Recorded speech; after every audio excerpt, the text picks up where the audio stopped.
Bueno, el día de hoy vamos a ver el maravilloso sistema esquelético.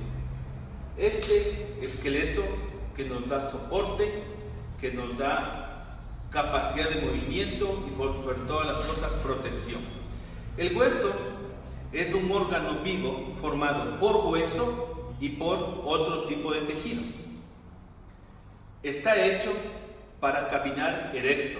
El ser humano camina erecto, no como los animales inferiores que lo hacen en cuatro patas. Es tan fuerte casi como el acero si compararíamos su resistencia y tamaño. Se forma a partir del cartílago y se divide en dos tipos de esqueleto. Un esqueleto axial que corresponde a la cabeza, a la columna vertebral, a la parrilla costal y al hueso yoides, que es el único hueso que no tiene articulación con otro, y un esqueleto apendicular que consiste en los huesos de los miembros tanto superiores como inferiores. A grosso modo, esta es la clasificación fundamental e importante del esqueleto humano. ¿Cuáles son las funciones? Como decía en un principio, primero el soporte para tener toda la fuerza de gravedad va a través del eje que inicia aproximadamente en la corona, sigue por la columna vertebral, atraviesa a través de los huesos pélvicos y se va al fémur para atravesar las rodillas y llegar a los tobillos y descansar todo nuestro peso en los pies. Ese es el soporte, una de las funciones importantísimas del esqueleto humano. Luego el movimiento ayudado con el sistema muscular, que posteriormente iremos viendo en clases posteriores. También en estos huesos se almacenan minerales, especialmente el calcio. Cuando tenemos suficiente cantidad de calcio, nuestros huesos son compactos. Al pasar el tiempo, al pasar la edad, posiblemente el calcio disminuye en su concentración en el hueso y se puede producir, por ejemplo, la osteoporosis, que es muy peligroso que tengamos una fractura patológica muy sencilla por falta de calcio.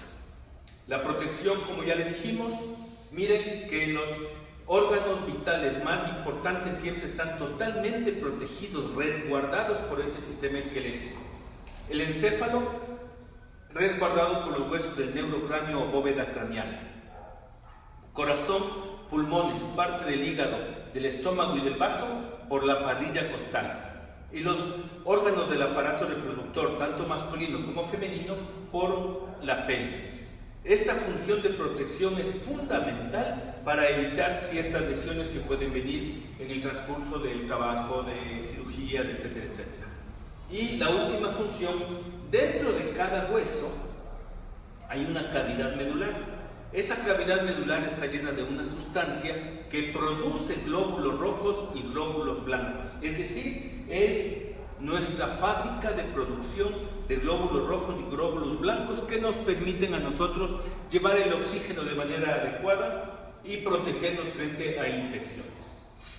La formación y crecimiento del hueso en la osteogénesis y osificación, al final del tercer mes del embarazo, el esqueleto del feto está totalmente conformado, pero es cartílago. El hueso se desarrolla en 4 situaciones de la vida: formación dentro del útero, crecimiento durante la infancia, durante la niñez, la remodelación ósea y la reparación de fracturas.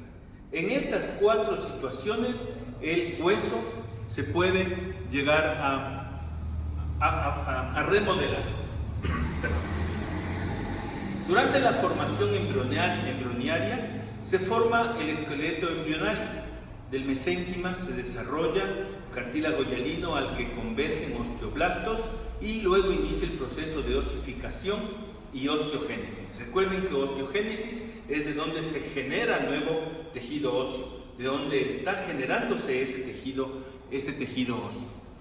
La osificación intramembranosa, en esta fase se forma el hueso compacto que tenía calcio, como dijimos anteriormente. Se desarrollan trabéculas uniéndose entre sí para formar hueso esponjoso. El hueso esponjoso, la mayor parte de veces va a estar en los extremos de los huesos que se conocen como epífisis. En la epífisis está el hueso esponjoso. Si usted alguna vez se sirve un pollo asado muy sabroso, muy rico, ustedes ven que en la parte larga del huesito es astillado. Si lo rompemos se astilla, hueso compacto. Pero la cabecita muchas veces tiene un sabor muy delicioso porque tiene cualquier cantidad de grasa que en el ser humano, en este caso el hueso esponjoso aquí, está produciendo algún tipo de células de la sangre. Tenemos luego la osificación endocondral. La gran mayoría de los huesos del cuerpo humano se forman de esta manera. Las células mesenquimatosas se transforman en condroblastos, luego se convierten en condrocitos, que es un escalón más de la formación de los huesos. La osificación ocurre desde afuera hacia adentro. La médula ósea se desarrolla a medida que el centro de osificación se va hacia los extremos. Entonces en el hueso se va hacia los extremos el centro de osificación y ahí es donde se va formando la médula ósea. En cuanto a la longitud y espesor del hueso, con el crecimiento de la persona, los huesos largos crecen en longitud y espesor. En la mujer aproximadamente hasta los 15 años, en el varón hasta los 16. Entre los 24 y 25 años ya no hay ningún proceso de crecimiento. No significa eso que hasta esa fecha podamos nosotros crecer. Simplemente es que hasta ahí sigue un proceso de generación de nuevas células óseas. Los condrocitos que están en la epífisis, en esta zona de acá, están en constante división y esto es lo que hace crecer el hueso en longitud.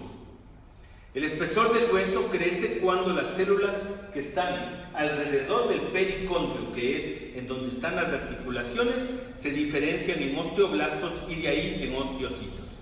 Se agregan láminas de la superficie del hueso y se forman osteolas, más o menos como si veríamos cortada una cebolla paiteña. Como vemos esas láminas concéntricas, algo así es como se va formando nuestro hueso nuevo. En cuanto a la remodelación del hueso, se renueva en forma continua por remodelación y reemplazo de hueso antiguo por nuevo. Debe haber un fino equilibrio entre esto, ya que entre la degradación y la producción de hueso, porque si se forma con mucha rapidez, de forma anormal, se hace muy pesado, el hueso se hace demasiado fuerte. En cambio, el hueso poroso, como decíamos anteriormente, puede ser fácil presa de una fractura. Para eso, para hablar de las fracturas es una solución de continuidad, es decir, desapareció esta continuidad, esto se rompió, eso se llama fractura. Las fracturas se dividen en simples, compuestas, comminutas o en tallo verde. Las simples, un golpe fracturó este hueso en dos fragmentos, simple. Compuesta es que hay algunos fragmentos en algunos lugares del hueso. También puede haber una fractura cerrada y fractura abierta. Las fracturas abiertas muy fáciles que se contaminen y el paciente pueda sufrir osteomielitis. Y la fractura comminuta, aquella en la que en el momento que analizamos en rayos X se ven muchos fragmentos del hueso fracturado. Por último, las fracturas del tallo verde que sucede en los niños pequeños. Como decíamos, los niños pequeñitos, inútero es cartílago, mientras crece sigue siendo cartílago hasta terminar su crecimiento. Cuando se fractura un hueso largo en un niño, estas se hacen en tallo verde. En tallo verde significa que no se llegó a romper totalmente. Tallo verde es porque cuando usted coge una caña y le trata de romper, usted ve que hay fibras que no son fáciles de romper a menos que se utilice un arma cortopunzante afilada. El riego sanguíneo de los huesos se hace a través de los conductos de Havers y los canales de Wolman, y los vasos sanguíneos son profusamente irrigados, tienen cualquier cantidad de conexiones sanguíneas, tanto arteriales como venosas y linfáticas, porque deben conducir, deben llevar y deben trasladar la producción que esto tiene. En cuanto a la forma, los huesos se pueden clasificar en largos, como los que estamos viendo, en este caso el húmero, en cortos, los huesos del carpo, aquí exactamente, en planos, uno de los huesos del neurocráneo, en irregulares, uno de los huesos de la columna vertebral, y en sesamoideos, el principal sesamoideo, la rótula que se encuentra por delante de la rodilla, o algún otro sesamoideo que se encuentra especialmente en el primer dedo de las manos. Estos huesos sesamoideos son huesos accesorios, llamémoslos así, que no tienen una función específica, pero simplemente hay que conocer su anatomía para no confundir con una fractura. El esqueleto humano también tiene articulaciones.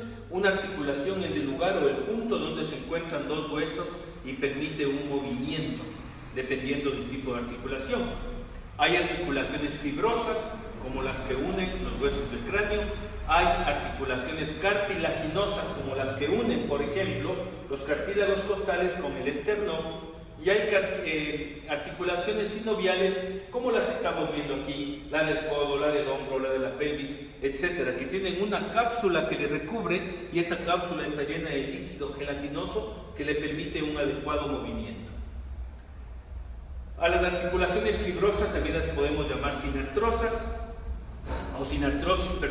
a las cartilaginosas les podemos llamar sincondrosis y sínfisis por el pubis. A las sinoviales les podemos llamar diartrosis, di de doble, artrosis de articulación. Las articulaciones sinoviales a su vez se dividen en una de bisagra es como por ejemplo la del codo, una bisagra de una puerta, hagan cuenta. La de pivot, es decir, la de pivot que me permite a mí hacer este movimiento o este movimiento. Este movimiento lo puedo hacer por la articulación entre la primera y segunda vértebra, el axis y atlas. Entonces el atlas está sosteniendo al cráneo, inmediatamente debajo está el axis. El axis tiene una apófisis odontoides que se contacta con el atlas y nos permite hacer este movimiento. Esa es la articulación en pivot. Las esferoideas o en artrosis, como el caso del fémur, la cabeza del fémur con la pelvis. En silla de montar, como el caso de las articulaciones del primer dedo de la mano. Las articulaciones condilares, que hay múltiples en todo el cuerpo humano. Y las planas o artrodias, por ejemplo, las planas las que se unen en las apófisis, las cigoapofisiarias que se encuentran en la columna vertebral. ¿Listo? Con esto hemos dado un paso muy rápido a través del esqueleto humano, de este maravilloso cuerpo humano que permite que nosotros podamos tener movimiento, soporte, protección y producción de glóbulos rojos. Bienvenidos, muy buenas noches.